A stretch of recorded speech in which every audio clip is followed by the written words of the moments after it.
Sports news right into a major legal situation. We're talking about Gilbert Arenas. The former NBA All-Star, yeah. Exactly. And the federal charges he's now facing.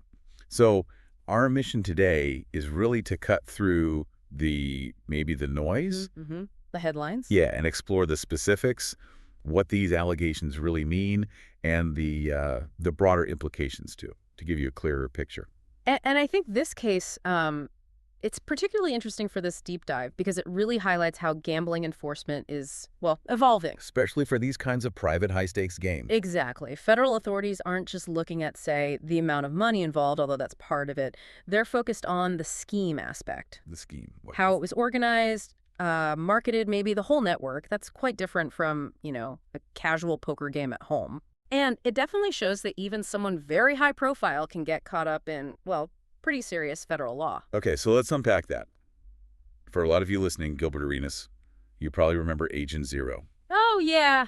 Unforgettable player. Right. His audacious plays, that 11-year NBA career, mostly with the Washington Wizards. An explosive scorer. Yeah. Very charismatic. Totally. Known for his talent, but also that, well, colorful persona and the on-court antics made him a huge fan favorite. Definitely. And then post-career, he transitioned into media, right? Yeah. His No Chill Gil podcast is pretty popular. And lots of sports commentary, YouTube, social media. He stayed relevant. He really did, which makes this current situation, this unexpected legal turn, feel even more dramatic. It's a stark contrast for sure. From, NBA arenas and that celebrity spotlight to potentially a federal courtroom. And that continued public profile, like you said, it makes the news of his arrest really quite striking. So when did this happen? It was Wednesday, July 31st, 2025. He was arrested by the Central California District Attorney's Office right there in Los Angeles. And the charges? He's facing 3 federal charges.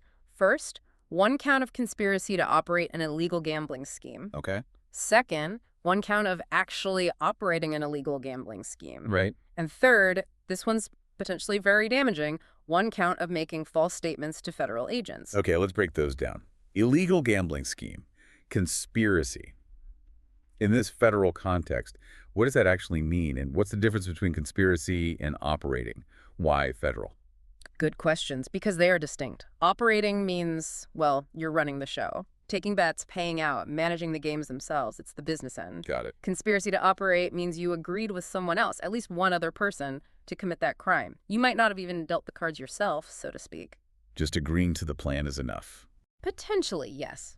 Prosecutors often charge, both because it covers different aspects of the alleged crime and gives them, well, more angles. It paints a picture of something deliberate, organized. And the federal part, why not state? It often goes federal because of the scale, maybe interstate activity or potential links to organized crime. Or sometimes just the sheer amount of money suggests it's beyond a local issue. It makes it much more serious than, say, a simple state gambling violation. So digging into the operation itself, what are the specific allegations? What was he supposedly doing? Federal prosecutors allege Arenas was hosting these high-stakes underground poker games. At his mansion? At his California mansion, yeah. And these weren't just, small, friendly games. We're talking large sums of money. Yeah. And apparently prominent individuals were involved, according to the authorities. And crucially, all unlicensed, unregulated. Exactly. No state licenses, no oversight from gambling commissions, which means, no taxes paid on winnings or profits, operating completely outside the legal system meant to prevent fraud or money laundering. Right. The claim is this went on for several months, and wasn't just him. It involved a, quote, network of associates helping to organize and manage the events. Suggests a pretty sophisticated setup. The DA's statement was pretty strong on this.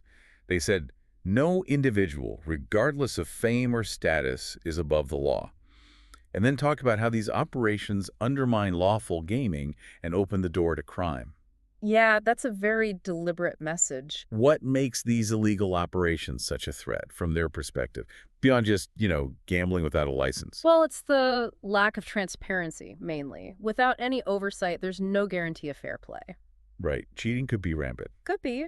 And maybe more seriously, it's a potential channel for money laundering. Cleaning dirty money through the guise of gambling wins. Ah, okay. And it can facilitate other criminal stuff, too. So, yeah, they see it as a significant issue, not just a minor infraction. And this leads to the question of evidence. How did they get onto this? Well, we know there was a search warrant executed last month. At his estate. Yes. And during that search, agents reportedly seized poker tables, Okay. significant amounts of cash, Mm. and digital records. Things like phones, computers, presumably. And those digital records could be key, I imagine. Absolutely. Communications, transaction logs, player lists, potentially. All that could build the case, showing the scale and who was involved. So the gambling charges are one thing, but then there's this third charge, making false statements. That sounds serious on its own. It is. It's a separate federal offense. What does that typically involve? Lying to investigators. Essentially, yes.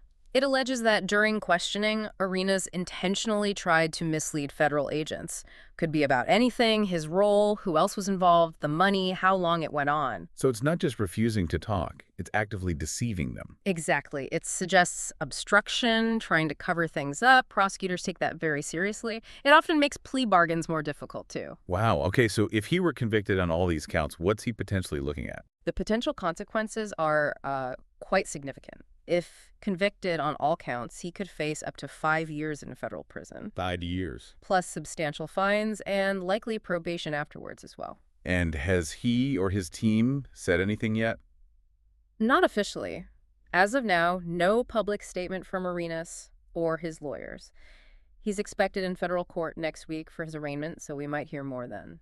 This whole situation, beyond just Arenas himself, it feels like it sends a message, doesn't it? Oh, absolutely. It's a clear signal from federal authorities. What message do you think they're trying to send? That fame or status won't shield you, for one, and that these kinds of private high-stakes games, if they get organized and profitable enough, They'll attract federal attention. they can, yes. It also highlights this tricky area with private gaming, online gaming. The lines are getting blurry between legal fun and criminal enterprise. Yeah. This case definitely underscores that federal law can reach into places that might seem, purely private. Okay, so let's just recap the key takeaways from this deep dive. Gilbert Arenas, a well-known former NBA star, arrested. Facing serious federal charges related to an alleged illegal gambling operation run out of his home. Allegations detail these unlicensed high-stakes poker games, big money, a network involved. And crucially, he's also charged with making false statements to the feds, which really complicates his legal position. Yeah, adds a whole other dimension.